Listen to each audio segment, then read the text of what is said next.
That's all right. Okay, guys, this is Marie with UnFostered, and we are going to have very casual conversations about all things foster care, good, bad, ugly, pretty, all of it. Okay, so I'll cut it right there. So I'm here with Jordan and Yeah. Jordan.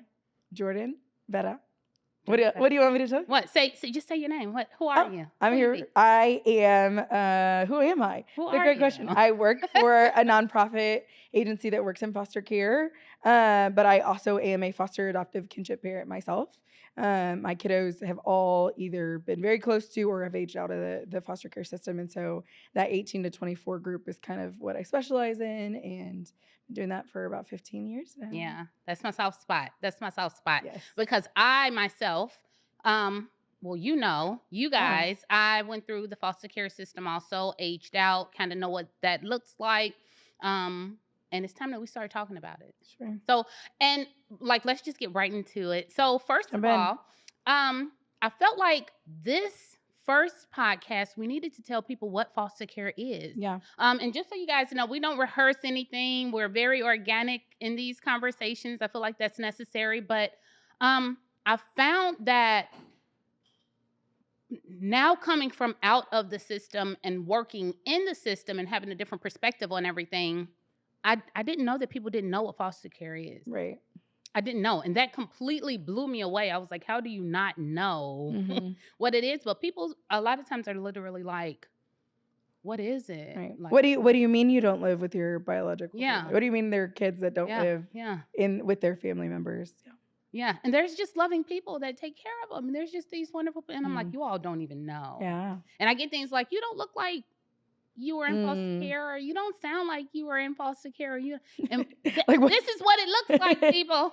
It looks like what it looks It like. looks like what it looks like. Right. So I think that knowing what it is and your perspective is really good because you have been, even if you didn't age out, you've worked with a demographic of people that have Mhm. aged out, and then you've parented. So Yeah. the perspective is really good. So if you could tell the people what foster care is, Sure. what is it? Yeah, I'm totally with you on the culture that I came from and that I grew up in, the area that I grew up in. Um, we didn't really have foster care, and so it's very similar to a lot of people who, when they hear about the foster care system or what that looks like or what aging out looks like, there is like for me, I didn't fully understand what that meant until I was out of the South Texas, which is where I grew up, and so and because I think for us culturally, family is very fluid in the sense of you might be living with your grandma for a summer, you might be living with an aunt for a summer. And so for us, foster care wasn't official. It was what you would call kinship care now. I'm going to hit this a lot.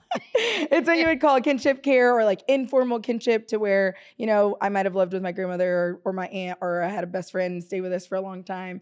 And it's because that's just more of the culture of the Hispanic culture that we grew up in. Yeah. And so when I moved kind of farther north into Texas or up into Texas, College Station and other areas, that was when I started to really understand like, oh, foster care is a system that operates that I wasn't really aware of. Right. And so, ironically, I always say accidentally. It wasn't accidentally. I don't believe that. I think with full intention on the Lord's behalf, like I accidentally applied to work at an emergency shelter for kids in foster care. This is like, I was probably like 22 at the time. I thought I had applied to daycare. Anyways, I got through the interview process and I was like, this is not what I thought it was. This? These are no little What's 2-year-olds that? running around. Actually, very funny enough, I don't share this very much, but my first interaction is I walked up to the emergency shelter door and I knocked, and I had 2 teen boys open the door. And this little 16-year-old boy, blonde hair, blue eyes, cute as could be, opened the door and he goes, "Welcome to hell." Like literally, that was my first Yeah. interaction into shelter life. And I was like, oh, okay, this is what we're doing. And so after the interview, I obviously understood it was not a daycare. Yeah. And then opened my eyes to the world of foster care. Yeah. Like, what does that even mean? And I look back now and I say, oh, okay. But I think for me, the hope of foster care is that it's a temporary kind of holding space, caring space while parents get their stuff together and are given opportunities to get their stuff together, and then the child can go back.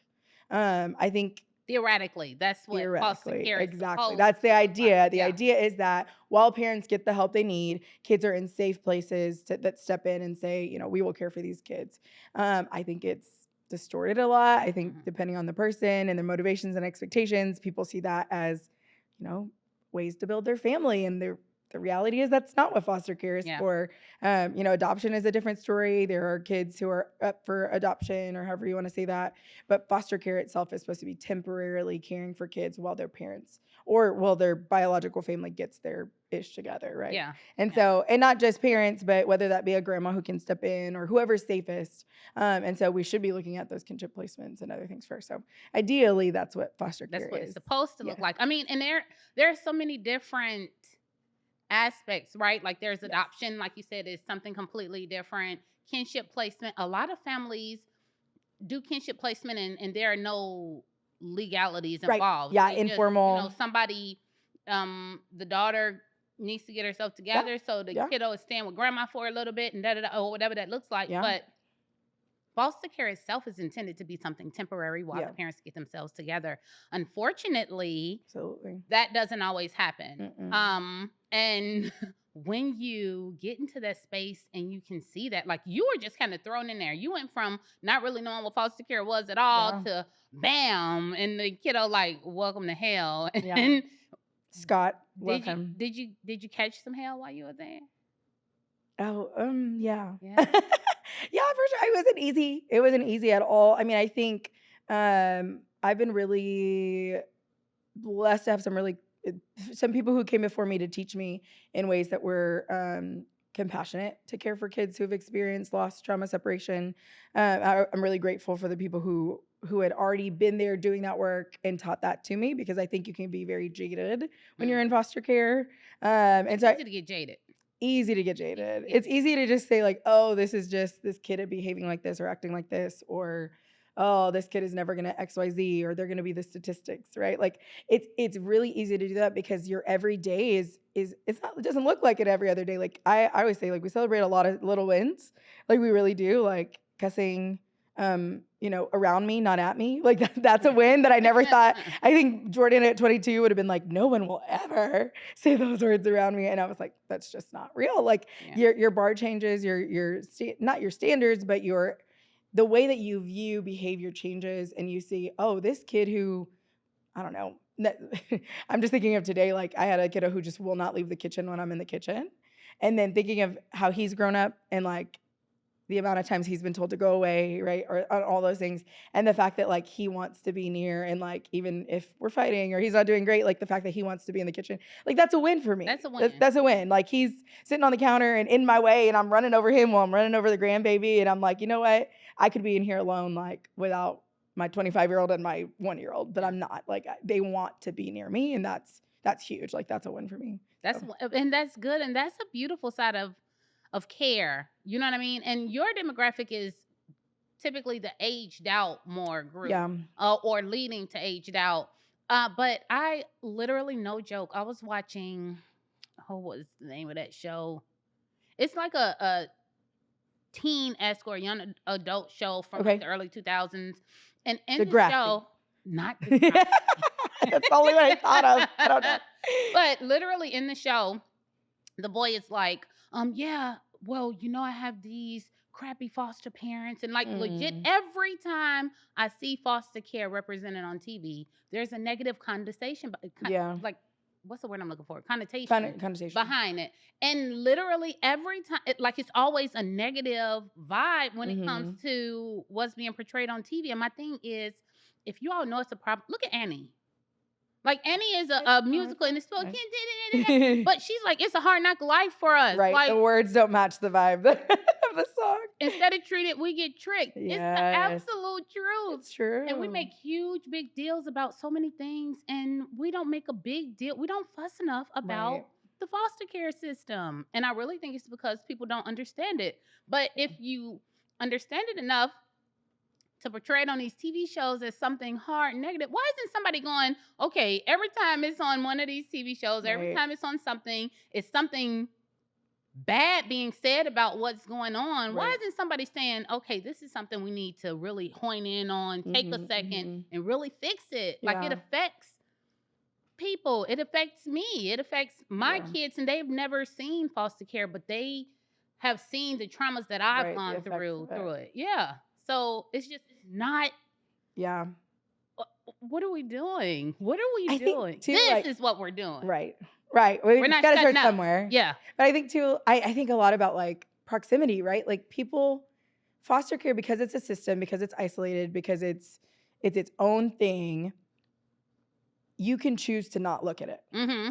And that's the problem, right? The problem is there are people who probably have some means and some things that they could do, but they can choose to not look at it because it doesn't affect them directly. Yeah. And like you're saying, like your kids might not be affected directly, but because it was an impact on you, they're able to look at it in a different context. Like they can't look away. Right. Right. And so I think sometimes we get put in places where like it doesn't affect us. So we're like, well, we look away from the lawsuits and the negative portrayals on TV. And it's like once you have these kids in front of you, once they're not numbers, once they're not statistics, They're not numbers. right? Once it's not a number, the 1,200 kids age out in Texas every year. Okay, 1,200 kids age out in Texas. There's so many kids. I want to like say all my kids' names. I want to be like, or what if, what if, my kids. And so like thinking about like put my kids' names in there. Yeah. That immediately becomes more personal because it's not 1,200 kids. I'm not going to put their names. I didn't ask for But your you know what I mean? Your Like kids are a part of that 1,200 kids. Your kids are now a part of that statistic, a part of that number. So it humanizes it. Yes. But we're not talking about a small number of kiddos here in foster care. We're talking about a huge number, hundreds of thousands of kids. Yeah. Like it's a lot of kids. And then some of these kids, a lot of them end up missing. We don't know where they are. Right. When I see those numbers and I go, wait, what? How is this even a thing? What do you mean missing? That is crazy. Literally missing. It's crazy because if one kiddo comes up missing from a predominant family, right, we got a whole news thing. We're like, where is this kid? We have to find this kid. There are thousands of kiddos missing and nobody can account for where they are. Yeah. And if you're in foster care, the very likelihood is that, especially when you get to a certain age, if you've been in foster care for some years, it's very, very unlikely that you're going to return home. Yeah. And so there's nobody in the family actively looking for these kids. Right. And so then what do we do? What do we do? You know what I mean? I think it just adds to the layers of not feeling like you belong anywhere or like anyone is taking accountability for you. I mean, I think that even goes deeper. So I worked in residential treatment, which meant the kids lived there because of behaviors that they had. That, they had the higher behaviors. And obviously they were in foster care because of that, but because of foster care, they had these behaviors. Right. And so they were in these places. And I just remember thinking about like, where, like for me, I had a praying grandma and a praying mom. And I just think of like how many things I was spared from because of that. Yeah. And I would think about it all the time. And I had 54 girls at a time. And I'd be like, you hope and you know that there are families that they are praying for their kids every day, right? But then you think about like they're not guarded in any way. They're not guarded in who's taking them to the doctor and telling them how medication's affecting them. Yeah. No one's watching what food they're eating and if it's causing any reactions. When my kids are at home and I see, oh, that med is making you irritated, let's go change it. Like there's nobody to do that because they're not surrounded by family, they're surrounded by staff members. Yeah.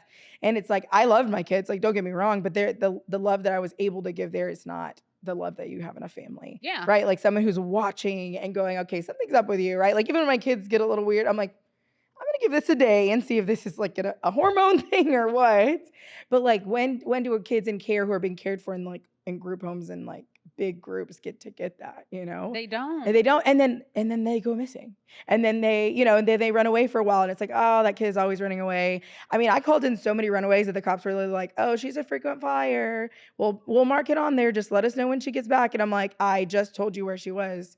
Go get her. And they're like, well, she's 17, Yeah, but if it were their 17-year-old. Right. And that's the problem. If it were their 17-year-old, they'd be going to get them. Right. And you're right, it's too. And the crazy thing is these kids weren't put in these places, in these facilities because of anything they did. No. We literally had no say. Right. And if you had asked me if I wanted to be in foster care, my answer would have been absolutely not. Right. You think I was given this choice? No, I wasn't given a choice to be here. Right. And so for me to be flagged, I remember going to, it was like this court building because when you're in foster care, I'm so used to going to court, and I've Right. never had a criminal Right. background. I'm used to court, Yes. right? And so they were fingerprinting us. And I didn't think that was weird until I became an adult, and I've never had to take my kids to get fingerprinted. And I was like, you Interesting. know what? Dang, You're like, that "What kind of when am I supposed to hurt. fingerprint these kids?" Why am I why am I being fingerprinted? Like, it's almost like they're setting us up with this mental Mhm. visualization that they're expecting for me to mess up. Mm. And I reached out, like when I came to the realization, I reached out and I'm like, well, what was the point of me getting fingerprinted? Oh, well, just in case you come up missing, or just in case you get arrested, or just in case we'll be able to identify you. We'll be able to. And I was like, oh, wow. So you guys have criminalized me Mm. at 12, 13 years old. Now I haven't even done anything wrong. Right. That's Right. crazy. And so you go from that to, that sometimes kids are put in facilities because Yeah. there's no space for them. Yep. So it could be where you have no mental issues. Some kid who has some mental Mhm. issues needs that space, but another kid is taking up that space because they don't have a place to put them. Yeah. And then you're almost telling this kid, because they have to go through all of the group therapies, all of the everything, there's something wrong with Right. you You did because something of your wrong. circumstance. Mhm. And like, and I really think that you're absolutely right in that the lens is not focused in enough on it. Mhm. And so we have to be very aggravating and Yes. irritating and talk about it and talk about it and talk about. They're going to be calling me a frequent flyer in a minute. Like, girl, would you talk about something else? No, No. not until you all get it. Not until there's not another Yeah. Marie out there, because I hit a bunch of the statistics growing up because that's what they expected. Right. I Right. fought all the time because that's what they expected for me to do, and Mhm. I did love fighting. I'm You sorry. I fight in loved different ways now. You're I'm still a fighting- fighter, but I'm still a it comes fighter. out different Yeah, ways. but Yes. by the grace of God, though, Yeah. because my family was violent. Then they put me in a system that made me way more Oh my aggressive and goodness. violent. Yes. And if that's what you expect from me, okay, fine. That's Right. what you're gonna get. Right. Let me become what you already believe. Yeah. By the time I graduated high school, I'd been pregnant 3 times, Mm. 2 babies, 1 miscarriage. Yeah. Like, literally, you know what I mean? Like, I hit so many statistics just because I didn't have somebody to say, hey, Marie, you don't have to do that. There's Right. another way. Right. Like, calm down for a minute. You make great grades in school. You're a good girl. I didn't Mhm. have that. I didn't Mm. have Christmases with presents. I didn't have Right. birthday parties and birthdays with presents and stuff. There was one year I forgot it was even my birthday. Like, my birthday went on, and maybe 4 or 5 days later, I went, oh, shoot, Oh, that was my everyone birthday. had a And I birthday. had to be like 13 or 14 years old. Oh. Like, you know what I mean? Like a So, crucial birthday, not yeah, just like, yeah. and so the fact that there's not enough recognition by it. My hope is that in opening up these conversations, more people will come out, because there's some people who went through foster care, and I found out that they don't even like to tell people Yeah. that they went through foster care. Yeah. You have nothing to be ashamed of. You did nothing wrong. Mhm. And so I just want us to start talking about it more, being aggravating about it until somebody say, okay, if we start to look into it, Right. maybe they'll shut up. Right. We won't. We We won't, but you could try. But it's true. I mean, I think you hit on it. Like, we just have to keep bringing light to it, and it's hard because, some of my kiddos you've asked to do things as like podcasts and stuff, but they're not ready. They're not there. Yeah. It's not safe enough yet, and I do hope. I'm so grateful for our friendship, but also for other friends that we have that have been through the system who are now at the point where they're ready to start nonprofits, or they're ready to share their story, where they're ready to do things that are changing the system that they were in. And so like we as the safe adults that we are now, like, can actually start doing this to where when they are ready, when they are safe enough, then they can share that Then story. they can share it. Exactly. Because I mean, you've been sharing your story, which I love. We've been even my daughter's been reading your book and all of those things. And so like for them to hear your story is empowering them to be able to start processing love their own. And that. so like even every time you share even parts of your story, or we share parts of the journeys that we've been on, like it opens it up so that somebody else can share Yeah. it. So And we need that. We need Yes. them to be comfortable. Yes. We need them to be safe. Yeah. Like, you use that word, safe. And safe emotionally, safe Yeah. physically, safe in like not just outside of this in this room either. Like if you're going back to the streets, you don't feel safe. Yeah. I need to focus on making sure you've got safety out there so that when I'm asking you to share your stories, it's not there's no pressure. Like, it's Mhm. not, you're not worried about, well, I still got to go do this, and this today. Mhm. Like, And then what do people say? Like, there are some adults who are our age who I've had conversations with, and they're like, "Oh, I can't say anything because now I'm back involved with my bio family, and I don't want to hurt mm, them." that's a big thing. Well, I've seen that firsthand with you, and Yeah. that's been encouraging. And I can't imagine how, I mean, I know how you're doing it with grace and God and all the things, Yeah. but like seeing you explore that and love your bio mom and dad so well after what I've heard and read and like all those things, like, I go, like, I don't even know if my kids could do that one day, but I'm like, I hope they can. I hope they can like come full circle and realize it. But yeah, I can't imagine doing Yeah. that. Yeah. No, that was not easy. Yeah. And therapy did not help me. I'm going to encourage, if therapy can help somebody, Yeah. go to therapy. It Try just, it. the way that the system had it set up with therapy for me, Oh, it couldn't work. it's a whole conversation. Yeah. My kids Yeah. tell me that all the time. They run from resources and therapy and mental health services because of how it was done in foster care. Yeah. Yeah. Yep. And so therapy didn't work for me, but God, he made it so comfortable for me. But I had to have a very open, honest conversation with both of my parents. And I was like, look, I have to change it for some people. And Mm. so that means me being completely honest. And I'm not trying to put your story out Yeah. there, but I'm going to be very authentic and honest and open in my story. Yeah. And so if that means that let's get somebody to get it, then that's just what it's going to have to be. It's not to hurt you, Right. but my story belongs to me. That's Mhm. my testimony. Mhm. And so if it will save somebody else some heartache, then I Yeah. love you, but it is what it is. And so fortunately for me, and though it was not easy, my mom actually read the book and cried a bunch, Mm. apologized. She gave me the most authentic apology that I've ever I love received that. from her. And I can't talk about that too much because Oh, yeah. We both will. but We'll have a yeah. longer one. But she literally um was receptive to it. Mm. And she was like, "Okay, I didn't know all of this went on, but I Right. understand why you have to share now." And I was like, "Okay, great, because that's exactly what I'm gonna do. So get ready Yeah. for what that No, looks like." I think it's such a testament. I mean, to be able, like, at your book signing and stuff, to be able to see them there, see your mom there and Mhm. her interacting with your kids, and that has been very encouraging for someone who's trying to, work through some generational stuff with my kiddos. Like, Yeah. it's been very encouraging to see, and I know it was hard work. So, It was hard work. yeah, it She wasn't actually easy. told me, she finally confessed and was like, "You want something from me, and I don't know how to be a mother." Mm. And when she said it, I was like, We could talk about that for a long what? time. I was like, "What?" And she was like, "I don't know how to be a mother." She was like, "I watch you with your kids, and I've never been that way with you all, and I don't know how to be." And that changed my perspective because I was like, "Oh, so see, I'm expecting for you to come and do this, this, and this, And you don't. and you don't know how." Mm. And so it changed the way that we interact with each other. And I'm going Right. into a whole nother I topic, know. but literally, I had to start telling her, like, "Hey, first of all, don't slap my kids upside the head like that. It's Mhm. degrading. Don't call them dumb. Don't call them stupid. Don't call them," Here's what like, they I feel had when to this, go. yeah. I'm almost teaching her how to parent Which, while she, Marie, you it's know, getting into it. I mean, yeah, my 3 girls are parenting now, and so we have these conversations a lot of, I think the one thing that's been sticking out is we talk about the motherly instinct, yeah. and for kids who didn't have that displayed for them, that's not a real thing. It's not a real thing. It's not a natural thing, and so you have these kids really struggling to be moms in their early 20s, teens, and they think something's wrong with them because it didn't flip, that switch didn't flip, and they're looking at this baby and they don't know what to do with it. Yeah, And it's like they only know to do what they've seen. yeah,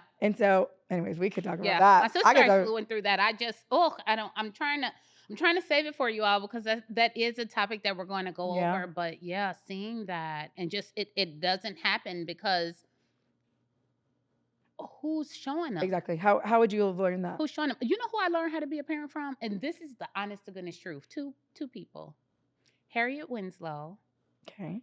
and Claire Huxtable.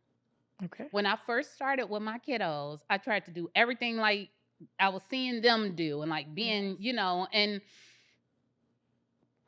I'm grateful that I had my aunt before she passed to show me what real Mhm. love was. Mhm. So I was able to authentically Kind of love add them, that in but with knowing how to parent, that. I was like, I love you, but Yeah. Let me make sure you're clean. Let me make sure you're fed. Let me make sure. Yes. And I used to go boom, boom, boom, boom, boom, but I didn't know what it looked like Ugh, because we could talk about this yeah, forever. but foster care doesn't allow me to didn't allow me to space. No. Till I was 15 when I got Right. pregnant, 16 when I had my first kiddo. Well, and if you think about it, at least for me as a staff member in those facilities, like I was allowed to do the things, right? I could keep you clean, fed, all those things, right? But to show you love, like that was not, at least for us, was a red take. It was a red flag. Like we didn't say I love you. We couldn't say I love You you. can't. We couldn't, we couldn't be referred to as parents or as mom. They wouldn't allow the kids to call me mom, even though I woke them up, put them to bed, slept in the same house, like did everything right. There were certain things that I couldn't do. And so it detaches that love from that care, which both are good, but both are needed. They're still And, necessary. and again, you've got to learn both. Some of our kids know how to care, but don't know what that looks like tangibly. You have to tell them to change their diaper every, hour or whatever. Like you have to do that. Some have to understand that it's not separate from the love. Like you have to have both. So That's the hard part about foster care. yeah. Is that there's so much red tape. There's so many instances where you can't hug the kiddos. You can't. These are kids, and that they need that. Yeah. And so when you separate all of that, because there is no real, if there was some real studies and some real focus on it, they could say, okay, we know we have this in place, but these kids are kids. These are people. These are young people, Yeah. and they need this. So maybe we need to rework this so Yeah. that it's okay if a kiddo is having a hard time, even if they are, and I don't like the phrase foster kid. Yes. But even if they are a kid in foster care, they've fallen and hurt themselves. Make it okay. Make it comfortable for their caregiver to say, you're okay. Hug them. Yeah. Let them feel that nurturing. Like, why does there have to be that divide? But it's because there's not enough focus on it. So these are rules that have been in place for. Well, they've been putting out fires for so long, right? There's so many lawsuits and other things where they're always trying to cover themselves and make sure everything's okay, that like you don't want to mess up and like get a ding on your licensing. And so there's like all these things that a foster parent is worried about that you aren't necessarily worried about with your own children and your own biological children. But yeah, I think about that all the time. The kids, after having aged out, then started coming around when they were older. And after I left the system, the residential places that I was working at, I started to say I love you like 1,000 times a day. Like now I just tell them all the time I love you, I love you, I love you, and I kiss and I make it awkward and I hug and squeeze and make sure I do all the things. All those things. And they're always like, Miss Jordan, we don't like when you say I love you. It's weird. You're not supposed to say that. And I'm like, no, the mistake was that I couldn't say that, right? Yeah. Like, and the mistake was that I couldn't say that, or the mistake would have been if I did say it and I did the opposite, that I harmed you in any way. But like the people you trust, that you know are healthy, that you know are safe, those are the people that should be saying I love you to you. And it's okay. And it's okay to hear I love you. It's okay. I make my kids say it back. Sometimes they are good for you. I'm like, I love you. And they'll walk out and be like, oh, I see you later. I'm like, I said I love you. He's like, I love you too, Mom. And I'm like, okay, thanks. Good. I'm glad. I can't hug I hugged my mom when my oldest sister died. But other than that, last year, Mother's Day, we were at church and she hugs my husband all the time. She'll even hug my kids some. And she turned around and she was just in kind of like the mode and she was hugging everybody and she hugged me. And when she did, she went, oh. And I went, oh. And I was like, girl, what are you doing? Why am I like that with my best friends though? That's so real. I'm like, did we mean to do that? So sorry. Like, oh, what you doing? Yeah. But it's because when I went into foster care, that stopped. And so for me, I have to be very,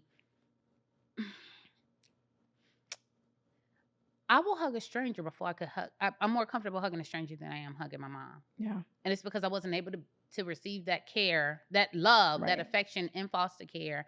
And there's a little bit of resentment that I didn't even realize that your body's holding that And so I was like, no, I couldn't do that then. Ease up on it now. You know what I mean? Yeah. Yeah. We'll change some things for some people though.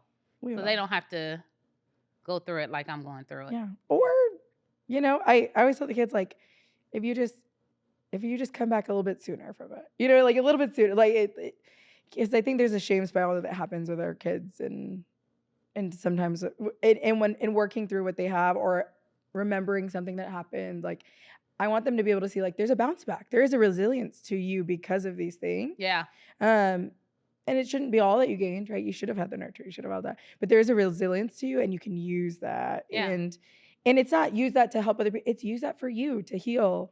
And when you get there, if you get there, use it to bring some other people and do the Bring same thing. somebody Right. with you. Right.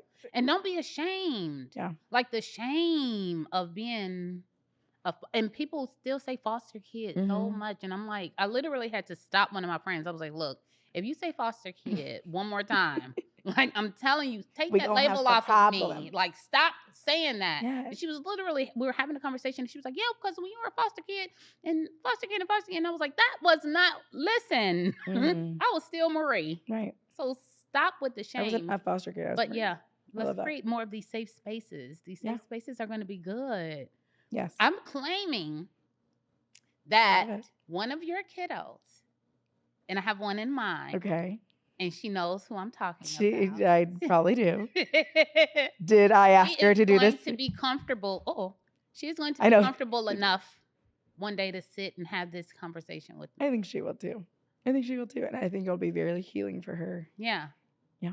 Because I love her and Yeah, I get it. You're one of my allowed friends So in her mind. She tells me who I can and cannot be friends with. I'm And an you're allowed on top of the list. You're Yeah. allowed to be friends with Yeah, me. Is what she said. she's gonna sit in that seat. Watch what I tell you. I'm Yeah. gonna claim it because we're gonna I do believe this it. enough so that we create those spaces and that forum and that platform Yeah. for us to not focus on anything else, to focus on us who have been in this space, who have, they call it graduated, like alumni from this space, Yeah. who have the other kiddos, and we're gonna be like, come on with me. Come on, you got this. There's a That's the goal. We want them to mentor kiddos coming out of it. We want them to have places where who they better?